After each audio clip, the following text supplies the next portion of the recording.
하늘에 오르사 하나님 우편에 앉아 계시다가 저리로서 산자와 죽은 자를 심판하러 오시리라. 사도신경에서 우리의 신앙 고백에서 성자 예수님에 관한 그런 고백의 마지막 부분입니다. 오늘 우리가 묵상하는 사도신경의 짧은 이 한 문장 안에는 세 개의 주제가 들어 있습니다.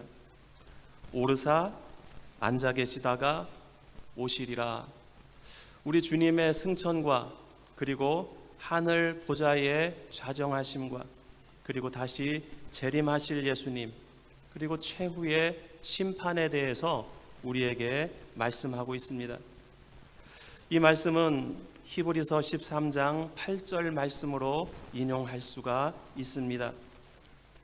예수 그리스도는 어제나 오늘이나 영원토록 동일하시니라. 예수 그리스도의 사역은 이 땅에서 십자가를 지시고 십자가의 죽으심으로 우리의 모든 죄를 용서해 주셨습니다.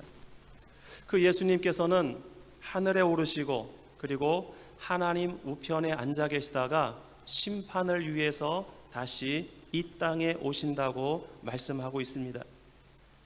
예수 그리스도의 사역의 과거와 현재와 미래에 대해서 우리에게 말씀해 주고 계신 것입니다.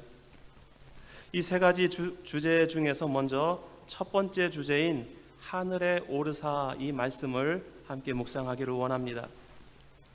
우리 다 같이 신약성경 사도행전 1장 4절에서 12절까지 말씀 같이 찾아서 읽어보시겠습니다. 사도신경 1장 4절에서 12절까지 말씀입니다. 우리 다 같이 한 목소리로 사도행전 제가 자꾸 왔다 갔다 하네요. 사도행전 1장 4절에서 12절까지 말씀 다 같이 한 목소리로 읽겠습니다. 사도와 함께 모이사 그들에게 분부하여 이르시되 예루살렘을 떠나지 말고 내게서 들은 바 아버지께서 약속하신 것을 기다리라. 요한은 물로 세례를 베풀었으나 너희는 몇 날이 못되어 성령으로 세례를 받으리라 하셨느니라. 그들이 모였을 때에 예수께 여쭈어 이르되 주께서 이스라엘 나라를 회복하심이 이때니까 하니 이르시되 때와 시기는 아버지께서 자기의 권한에 두셨으니 너희가 알 바 아니요 오직 성령이 너희에게 임하시면 너희가 권능을 받고 예루살렘과 온 유대와 사마리아와 땅끝까지 이르러 내 증인이 되리라 하시니라. 이 말씀을 마치시고 그들이 보는데 올려져 가시니 구름이 그를 가리어 보이지 않게 하더라. 올라가실 때에 제자들이 자세히 하늘을 쳐다보고 있는데 흰옷 입은 두 사람이 그들 곁에 서서 이르되 갈릴리 사람들아 어찌하여 서서 하늘을 쳐다보느냐.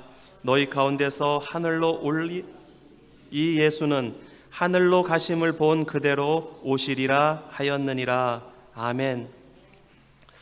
예수 그리스도께서 십자가에 달려 죽으시고 그리고 장사 지낸 뒤에 부활하신 다음 하늘로 올리셨음을 성경에서 우리에게 말씀해 주고 있습니다. 이 말씀을 우리가 현대를 살아가면서 현실적으로 잘 이해가 되지 않을 수도 있습니다. 고대 시대에는 하나님의 나라가 하늘 위에 있다고 생각했습니다. 그리고 지옥은 땅속, 땅 아래에 있다고 생각을 했습니다. 그런데 과학이 발달한 현대를 살면서 그것을 말 그대로 믿을 수 있는 사람은 아무도 없습니다. 하나님께서 예수 그리스도를 죽음에서 살리시고 하늘로 올리신 이 말씀, 이 기사, 이것을 우리는 어떻게 이해할 수 있을까요? 이 말씀이 그저 신화적인 그런 한 부분으로 우리는 취급해야만 할까요? 그런데 본문에서 우리에게 하시고자 하는 그 말씀의 요점은 따로 있는 것을 우리는 보게 됩니다. 오늘 본문 11절 말씀에 보면 10절에서 11절 말씀에 보면 제자들이 하늘로 올리신 예수님을 바라보고 있을 때에 그들의 눈에서 사라진 그 예수님을 바라보고 있을 때에 흰옷 입은 두 사람이 그들 곁에 서서 그들에게 이렇게 이야기를 했다고 말씀을 합니다. 갈릴리 사람들아, 어찌하여 서서 하늘을 쳐다보느냐? 너희 가운데 하늘로 올려지신 이 예수는 하늘로 가심을 본 그대로 오시리라. 너희는 왜 멍하니 서서 떠나신 예수님을 바라보고만 있느냐? 이렇게 이야기를 하고 있는 것입니다. 주님의 승천하신 것은 남은 자들의 관람을 위해서 승천하신 것이 아니라고 하는 것입니다. 우리 주님께서 승천하신 것은 증거자들, 주님의 죽으심과 부활하심과 그리고 승천하신 것을 눈으로 본 그 증인들을 위한 것이라고 하는 것입니다. 주님의 승천은 우리 신앙의 실체화를 그리고 우리 신앙의 역사적인 효력을 위해서 하나님께서 우리에게 보여주신 거라고 하는 것입니다. 승천하시기 직전에 예수님께서는 제자들에게 말씀하십니다. 8절 말씀에 보면 오직 성령이 너희에게 임하시면 너희가 권능을 받고 예루살렘과 온 유대와 사마리아와 땅끝까지 이르러 내 증인이 되리라, 이렇게 말씀을 하고 있습니다. 이제 예수님께서는 부활하시고 40일 동안 제자들과 여러 사람들에게 보이신 뒤에 이 땅에서의 모든 사역을 마치시고 떠나십니다. 그런데 공식적으로 제자들과 이별하시기 이전에 제자들에게 말씀을 합니다. 내가 가는 것은, 내가 너희들을 떠나는 것은 분명한 이유가 있다. 그 이유가 무엇입니까? 너희가 권능을 받고 예루살렘과 온 유대와 사마리아와 땅끝까지 이르러 무엇이 되라고 말씀합니까? 내 증인이 되라.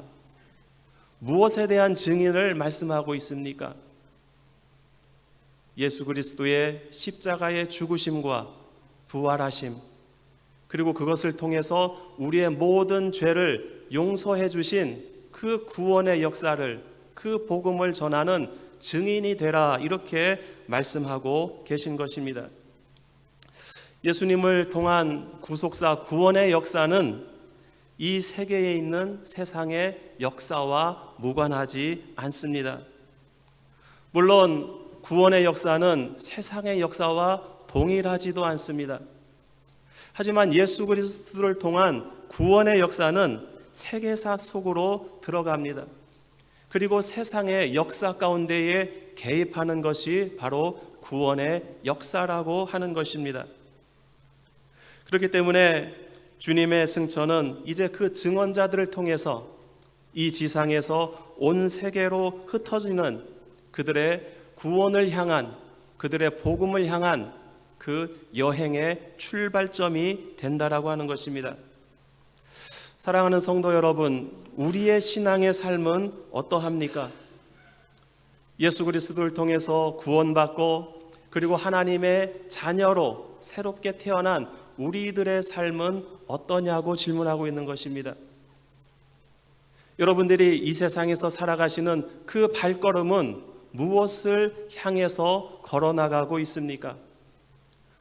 우리 그리스도인인 우리들의 개개인의 삶, 우리의 역사는 무엇을 위해 쓰여지고 있습니까?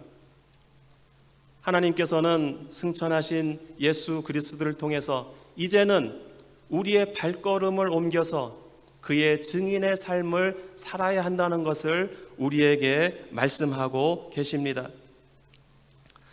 두 번째로 우리가 생각할 수 있는, 묵상할 수 있는 구절은 앉아 계시다가 바로 이 말씀입니다.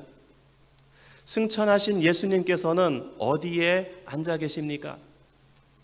전능하신 하나님 그 우편에 앉아 계신다고 말씀을 합니다. 바로 예수 그리스도의 현재 오늘의 시간을 우리에게 말씀해 주고 계십니다. 예수 그리스도께서 전능하신 하나님 우편에 앉아 계신 것은 바로 그리스도의 승천의 목적이 되는 것을 우리는 알 수가 있습니다. 예수 그리스도께서 앉아 계신 그 보좌가 있는 하늘은 장소의 개념이 아닙니다. 예수 그리스도께서 앉아 계신 그 보좌는 예수 그리스도의 지위와 그리고 주님의 기능을 우리에게 말씀해 주고 계신 것입니다. 히브리서 1장 13절에서 인용한 시편 110편 1편 1절 말씀에서 우리에게 이렇게 말씀을 합니다. 내가 내 원수로 내 발등상이 되게 하기까지 내 우편에 앉아 있으라. 예수 그리스도의 현재의 위치를 우리에게 말씀해 주고 있습니다. 부활하신 예수님은 하나님의 능력과 그리고 그 영광에 참여하고 계십니다. 또한 하나님의 능력과 영광 가운데 계신 예수 그리스도는 십자가에서 이루신 구원 사역을 계속해서 우리에게 보여주고 계십니다. 창세기 3장 15절에 보면 아담과 하와를 타락하게 했던 그 뱀에게 하나님께서 저주를 내리십니다. 그 저주는 내가 평생도록 배로 땅을 기어다니며 살 것이고 너는 흙을 먹으며 살 것이다. 그리고 너는 여자와 원수가 되고 내 후손은 여자의 후손과 원수가 될 것이다. 여자의 후손은 내 머리를 상하게 할 것이고 너는 여자의 후손의 발꿈치를 상하게 할 것이다. 처음으로 이 땅에서 죄를 짓게 되고 그 죄의 결과로 살아가는 우리 인류들에게 하신 하나님의 말씀입니다. 그런데 죄로 인해서 이 땅에 살아가는 인류는 영원토록 그 죄 가운데 멸망하는 것이 아니라 하나님의 계획을 통해서 구원해 주시겠다고 하는 그 약속이 창세기에서부터 우리에게 주셨던 것입니다. 과연 예수 그리스도를 통해서 모든 죄의 문제를 해결하시고 그리고 우리를 구원해 주셨습니다.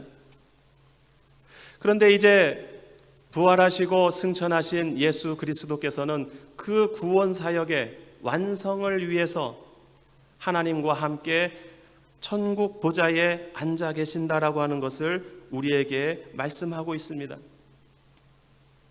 부활하시고 승천하신 예수 그리스도께서는 사탄과의 싸움, 그리고 그 싸움의 승리를 위해서, 그리고 죄의 저주로부터 구원을 완성하기 위해서 지금도 일하고 계신다라고 하는 것입니다.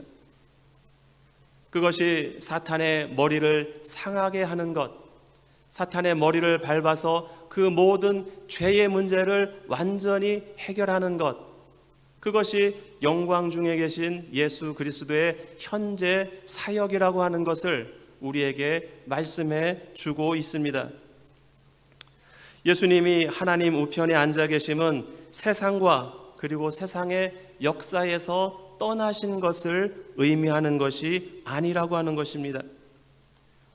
예수 그리스도께서는 우리와 함께 하시는 새로운 그런 존재 양식 속에서 우리와 함께하고 계신다라고 하는 것입니다. 히브리서 7장 25절 말씀에 보면 그러므로 자기를 힘입어 하나님께 나아가는 자들을 온전히 구원하실 수 있으니 이는 그가 항상 살아계셔서 그들을 위하여 간구하심이라 이렇게 말씀하고 있습니다. 즉 부활하시고 승천하신 예수 그리스도께서는 우리의 중보자로 하나님과 함께 이 시간 계신다라고 하는 것입니다. 우리가 세 번째로 묵상할 수 있는 주제는 저리로서 산 자와 죽은 자를 심판하러 오시리라고 하는 말씀입니다. 예수 그리스도께서 곧 오시리라고 하는 것은, 또 그러한 기대를 가지고 있는 것은 사도들의 믿음의 근본이었습니다. 마라나타 주 예수여 오시옵소서, 이 주제는 초대교회부터 지금까지 우리 교회에 오랫동안 내려오는 기도의 형태인 것입니다. 사도행전 1장 11절에 보면 너희 가운데서 하늘로 올려지신 이 예수는 하늘로 가심을 본 그대로 오시리라, 이렇게 말씀을 합니다. 그런데 그 주님은 심판하러 이 땅에 다시 오심을 우리는 고백을 통해서 늘 하나님 앞에 말씀을 드리고 있는 것입니다. 최후의 심판은 분명하게 우리 미래에 다가올 역사라고 하는 것입니다. 그런데 분명히 다가올 그 미래의 역사, 최후의 심판, 그 때가 언제인지는 아무도 알 수 없다고 말씀을 합니다. 그렇기 때문에 우리는 항상 종말론적인 그러한 삶을 살아가야 하는 것이 하나님의 자녀인 그리스도인들의 삶의 현실이라는 것을 우리는 망각하지 말아야 할 것입니다. 교회사를 통해서 보면 최후의 심판에 대한 두려움을 항상 가지고 있던 것을 보게 됩니다.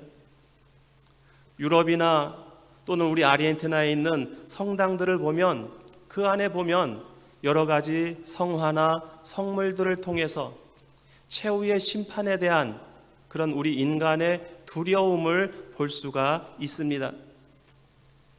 특별히 레오나르도 다빈치가 그린 최후의 심판이라고 하는 그 그림을 보면 우리 인간들이 얼마나 하나님의 심판, 그것을 두려워하고 또한 그것이 우리 삶 속에 들어와 있는 것을 보게 됩니다. 그리고 또한 그러한 두려움은 기독교적인 경건을, 그리고 기독교의 신앙을 위해서 또 그것이 우리의 삶을 지배해 오는 것을 보게 됩니다. 사랑하는 성도 여러분, 여러분들은 최후의 심판에 대해서 어떠한 생각을 가지고 계십니까? 우리의 마지막 순간, 우리의 심판의 때는 어떠한 것으로 우리는 생각을 하게 되고 그것을 대하는 우리의 마음은 어떠합니까? 그 최후의 심판의 때를 우리도 두려워하고 있습니까? 혹은 그 마지막 때를 우리는 기대하며 살아가고 있습니까? 하나님께서 우리에게 이 땅의 마지막을, 최후의 심판을 말씀해 주시는 것은 우리의 두려움을 위한 것이 아닙니다. 우리는 예수 그리스도의 구속사의 그 연결선상에서 최후의 심판에 대한 그러한 생각을 가져야만 합니다. 우리는 그 심판이 선악관의 판단의 때가 아닌 것을 알아야만 합니다.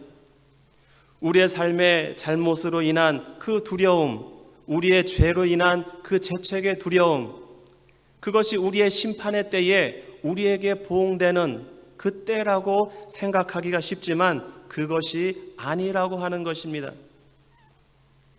왜냐하면 예수 그리스도의 십자가의 구속 사역을 통해서 이 땅에서 죄인을 멸망하도록 내버려 두는 것이 심판의 때가 아니라 바로 예수 그리스도께서는 그 모든 것을 해결하셨고 우리는 하나님이 마지막 때에 우리를 완전한 구원으로 이끄시는 그 시간을 바라보는 것, 그것이 성도의 최후의 심판의 때라고 하는 것입니다.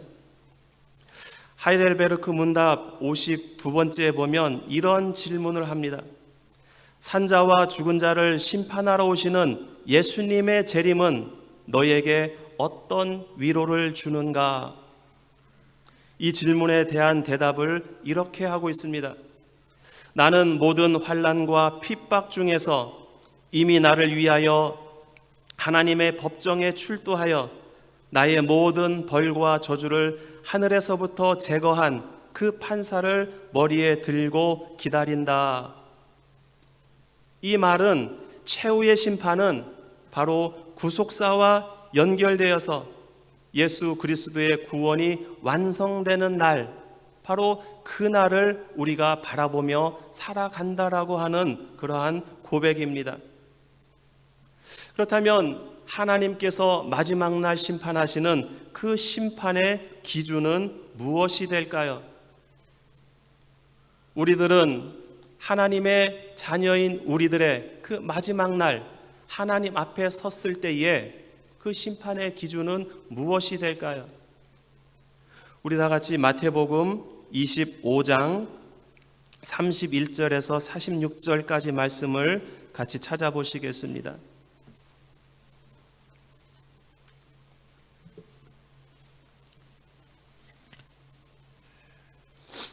마태복음 25장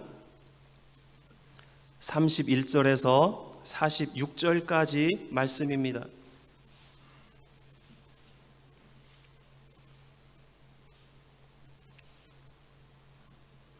먼저 31절에서 33절까지 말씀을 같이 읽겠습니다. 시작.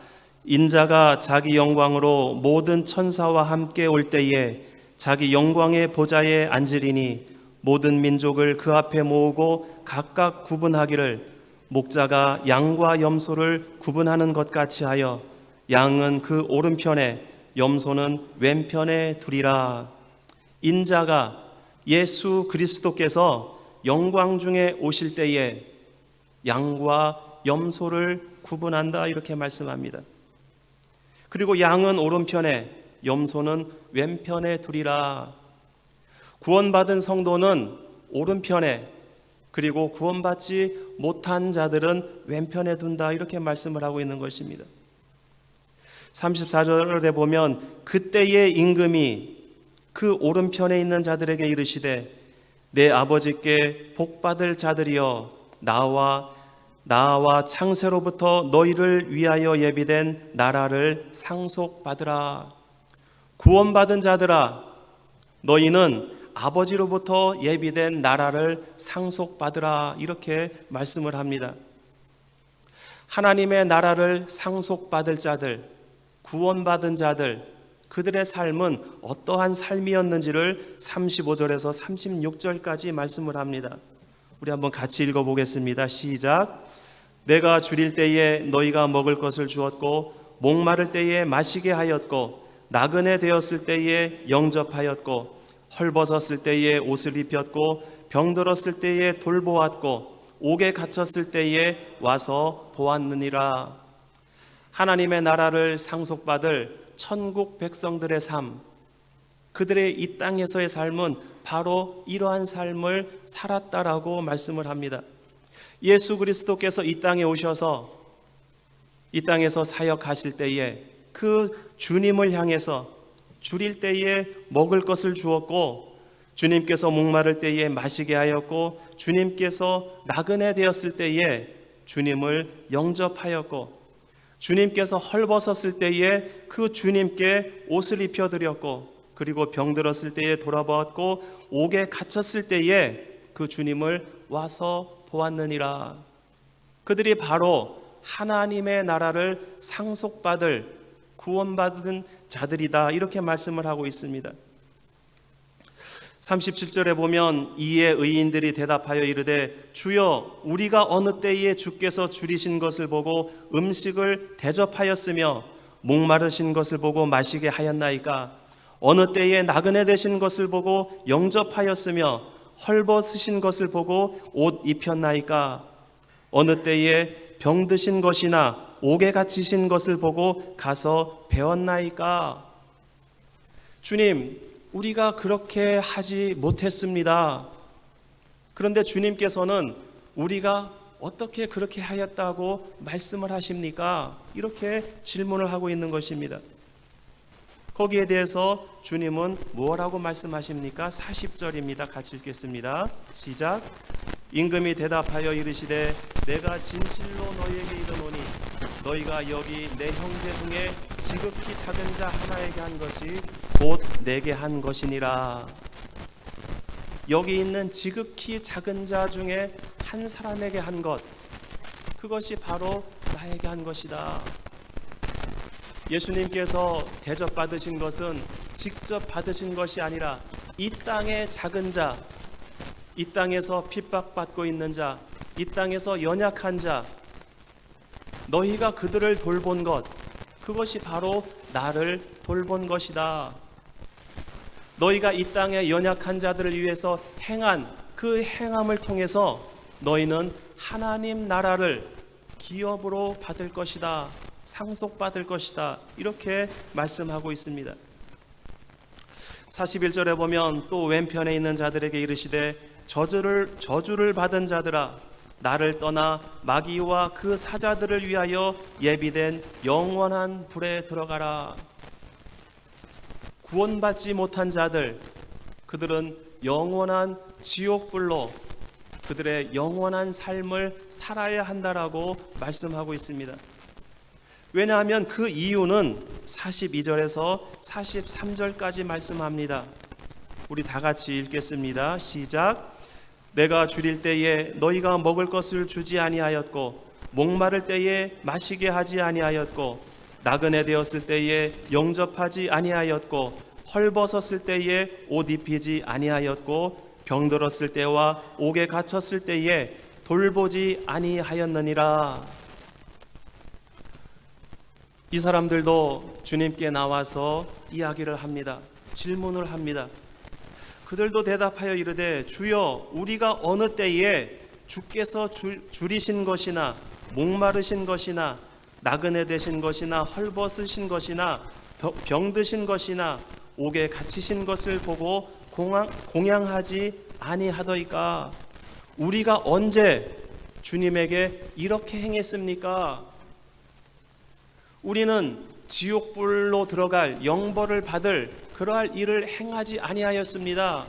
우리는 주님을 거역하지 않았습니다. 우리는 주님을 대적하지 않았습니다. 이렇게 말하는 자들을 향해서 뭐라고 말씀을 합니까? 45절에 이렇게 말씀을 합니다. 다 같이 읽겠습니다.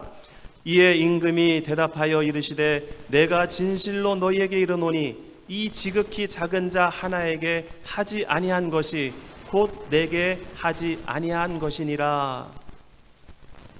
그래서 그들은 영벌에, 의인들은 영생에 들어가게 하리라, 이렇게 말씀을 합니다. 사랑하는 성도 여러분, 우리가 이 땅에서 살아가는 천국은 무엇을 의미를 합니까? 내가 관념적으로 예수 그리스도를 믿고 내 지식으로, 내 의식으로 예수님은 하나님의 자녀입니다. 예수님은 우리의 모든 죄를 용서해 주셨습니다. 내가 믿었으므로 그 모든 것이 해결되었습니다. 여기에서 끝나는 것이 아니라고 하는 것입니다. 우리 그리스도인들의 삶은 그 관념 속에 사는 것이 아니라 구원받은 성도의 실질적인 삶 속에서 주님의 제자로 살아가는 그 삶이 있어야 된다라고 하는 것입니다. 지극히 작은 자, 이 지극히 작은 자는 억압받는 자들을 의미를 합니다. 시련당하는 자들을 의미를 합니다. 하나님의 자녀인 구원받은 자들의 삶은 이들과 함께 해야 함을 말씀을 하고 있습니다. 마태복음에서 보면 팔복에 나오는 8가지 사람들의 유형을 통해서 우리에게 말씀을 합니다. 심령이 가난한 자, 애통한 자, 온유한 자, 의에 줄이고 목마른 자, 긍휼히 여기는 자, 마음이 청결한 자, 화평하게 하는 자, 의를 위하여 핍박받는 자. 최후의 심판의 때에, 그 마지막 때에 이들에게 최후의 날은 바로 출애굽의 날이 된다라고 하는 것입니다. 바로 해방의 날이 우리의 최후의 심판의 날이 된다라고 하는 것입니다. 그런데 이 최후의 날은 마지막 그때에 이루어지는 것이 아니라 이미 우리 성도의 삶에서 이루어져 가고 있다는 것을 성경에서는 우리에게 항상 말씀하고 있습니다.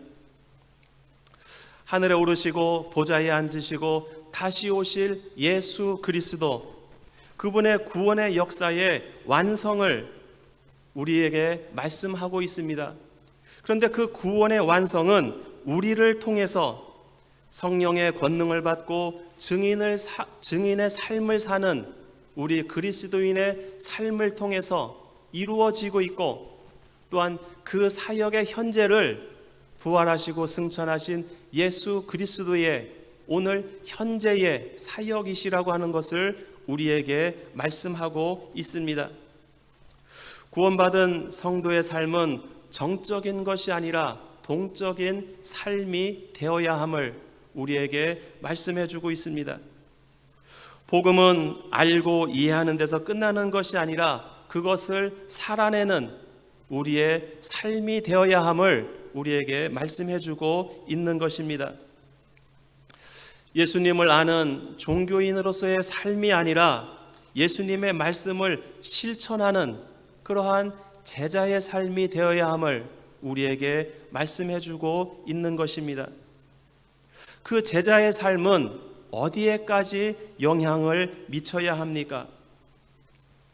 오늘 예배의 본문으로 삼은 에베소서 말씀을 통해서 보면 우리 주변에서부터 땅끝까지 그 영향력이 미쳐야 함을 말씀하고 있습니다. 에베소서 1장 21절에서 23절까지 보면 모든 통치와 권세와 능력과 주권과 이 세상뿐 아니라 오는 세상에 일컫는 모든 이름 위에 뛰어나게 하시고 또 만물을 그의 발 아래 복종하게 하시고 그를 만물 위에 교회의 머리로 삼으셨느니라. 교회는 그의 몸이니 만물 안에서 만물을 충만하게 하시는 이의 충만함이니라. 이렇게 말씀을 합니다. 예수 그리스도의 구원의 사역, 그 역사는 바로 우리 주변에서부터 만물에 이르기까지 하나님의 충만하심이 가득 차는 그 충만이 되어야 한다라고 말씀을 하고 있습니다. 우리의 삶 가운데에서 구원받은 우리들의 그 삶의 영향력은 우리의 가족들과 이웃과 우리의 지역과 그리고 이 땅의 모든 땅끝까지 이르러서 주님의 복음이 전파되고 이 땅 모든 세상이 하나님의 나라가 되어야 한다라고 하는 것입니다. 지난 주 중에 우리 충현교회 단톡방에서 재미있는 그러한 그 질문을 올리신 것을 보았습니다. 노아와 셈과 그리고 아브라함까지 그 시기와 나이와 또 함께한 시간들에 대해서 한번 찾아보라고 하는 그러한 그 질문을 올리신 것을 보았습니다. 저는 주일 예배를 준비하기 위해서 그 말씀을 찾아보지 못했는데 오후가 되니까 어떤 집사님이 거기에 대해서 찾아보고 또 글을 올렸어요. 저는 그 구절을 깊이 생각해 보지 않았었습니다. 노아와 아브라함이 과연 같이 살았었을까? 전혀 생각해 보지 못했습니다. 그 대수로 보면 10대 이상의 그러한 그 헤네라시온이 있고 시간적으로 보면 한 350년 그 정도의 띠엠뽀가 있습니다. 그런데 그 세대가 같이 살았을까? 그러한 질문을 해보지 않았습니다. 그런데 창세기 말씀을 다시 보니까 노아가 과연 아브라함과 같이 살았던 그 기간들이 있었어요. 그런데 이 땅을 홍수로 멸망하셨던 그 역사의 한가운데 있었던 노아와 그리고 이제 하나님께서 부르시는 그 아브라함 세대가 같이 이 땅에서 살고 있었다고 하는 것입니다. 그런데 그 모든 홍수의 역사를 인류는 잊어버리고 있었어요. 그리고 하나님을 떠나 있었습니다. 그리고 서로가 서로를 모르는 그냥 이 세상의 많은 인류들 가운데의 한 사람 한 사람들이었던 것처럼 우리는 생각하고 있었습니다. 그런데 아브라함 시대에 이 세상에 살고 있던 모든 사람들은 다 한 핏줄이었습니다. 그 모든 사람들의 조상이 아직까지 살아 있었습니다. 그런데도 그들은 하나님을 떠났고, 그리고 하나님께서는 그 중에 한 사람인 아브라함을 선택하셨습니다. 무엇을 위해 선택하셨습니까? 구원을 위해 선택하셨습니다. 그리고 하나님의 구원의 역사를 그를 통해 보여주시기 위해서 아브라함을 부르셨습니다. 그리고 그 모든 구원의 종착점이 무엇인지를 예수 그리스도를 통해서 이 땅에 보여주셨습니다. 바로 십자가와 부활과 그리고 승천하신 예수님, 그분께서 지금도 행하시고 있는 그 구원의 역사를 위해서 우리에게 보여주셨습니다. 오늘 아침에 교회에 와서 잠깐 그것에 대해서 대화를 하면서 또 다른 어떤 그런 고백을 하는 것을 들었습니다. 결국은 그 시대에 이 땅에 살고 있는 모든 사람들은 한 핏줄이고 한 형제였고 한 몸이었다라고 하는 것입니다. 우리가 우리의 자녀들을 바라보면 어떻습니까? 내 자녀는 나와 다른 사람이 아닌 나와 한 몸으로 인식을 합니다. 왜 그렇습니까? 무엇 때문에 그렇습니까? 한국에 유명한 그룹이 있죠. BTS라고. 그 노래 보면 DNA 뭐 이런 노래가 있는데요. DNA가 있어요. 똑같은 50%. 내 자녀에게는 나의 DNA가 50% 있어요. 또 내 배우자의 DNA가 50%가 있어요.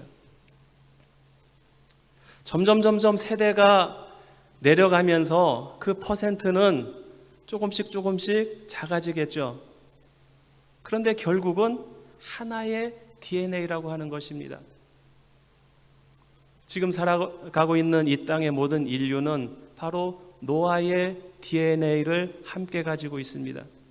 그 이전에 멸망한 모든 인류들도 아담의 DNA, 그것을 똑같이 물려받고 있습니다. 그렇기 때문에 우리는 바로 내 자녀가 나와 한 몸인 것과 같이 이 세상에 살고 있는 모든 인류는 나와 한 몸이라고 하는 거죠. 그거는 제가 깨달은 것이 아니라 오늘 아침에 교회에 와서 들은 것입니다. 우리 성도들이 어떻게 하나가 될 수 있을까? 이런 고백을 들었습니다. 내 옆에 있는 사람이 다른 사람이 아니라 나와 한 몸이라고 하는 것을 인식을 한다면 과연 그와 다툴 수 있을까? 과연 그를 해칠 수 있을까? 그럴 수 없다라고 하는 것입니다. 내 몸이기 때문에 다른 사람을 해치는 것은 나에게 자해를 하는 것이니까. 사랑하는 성도 여러분, 우리 공동체 안에 그러한 의식을 가지고 있습니까? 우리 그리스도인들은 육체적인 그 DNA가 같은 것뿐만 아니라 예수 그리스도의 피로 하나가 된 바로 하나님의 자녀라고 하는 그러한 공통점을 가지고 있다라고 하는 것입니다. 우리는 그래서 서로가 서로를 지체로 여기게 됩니다. 나의 손, 나의 발, 나의 눈, 바로 옆에 있는 형제를 통해서 나의 신체의 한 부분을 알게 된다라고 하는 것입니다. 그것을 통해서 우리는 하나가 될 수 있다라고 하는 것, 그것이 오늘 아침에 고백을 들어서 듣게 된 것입니다. 사랑하는 성도 여러분, 다시 이제 말씀으로 돌아가서 이 말씀을 마치고자 합니다. 예수 그리스도께서 십자가에 죽으시고 부활하시고 승천하시고 하나님의 보좌의 우편에 앉아 계시다가 이제는 이 땅의 마지막 날 심판을 위해서 이 땅에 오시는 예수 그리스도, 그분의 이 역사는 무엇을 위한 것인가? 남아있는 우리들에게 바로 성령 충만함을 입고 유대와 사마리아와 땅끝까지 이르러서 바로 예수 그리스도를 통해서 우리에게 주시는 그 구원의 역사, 그 복음을 증인의 삶으로 살아가라고 하는 그 일을 위해서 예수님께서는 승천하셨다라고 하는 것입니다. 그리고 우리를 통한 그 복음의 역사를 위해서 지금 이 시간에도 예수 그리스도께서는 일을 하고 계신다라고 하는 것입니다. 바로 우리 안에서. 사랑하는 성도 여러분, 예수 그리스도와 함께 그 구원의 역사, 그 복음의 역사의 한가운데를 살아가는, 그래서 이 땅에서 하나님의 나라를 함께 이루어 나가는 저와 우리 모든 성도님들이 되시기를 주님의 이름으로 축원드립니다. 기도하겠습니다. 하나님 아버지, 주신 은혜를 감사드립니다. 예수 그리스도를 통해서 이루신 그 구원의 역사, 그 복음을 위해서 우리는 이 땅을 살아가기를 원합니다. 우리의 힘과 우리의 능력이 아니라 십자가에서 이루신 주님의 힘과 주님의 능력으로 그 일을 감당하기를 원합니다. 또한 이 땅에서 한 공동체를 이루게 하신 교회를 통해서 모든 성도들이 하나가 되어서 서로 합력하여 선을 이루어 나가는 우리 공동체를 이루어 나가기를 원합니다. 주님, 인도하시고 역사하여 주시옵소서. 우리 주 예수 그리스도의 이름으로 기도드리옵나이다. 아멘. 우리 다 같이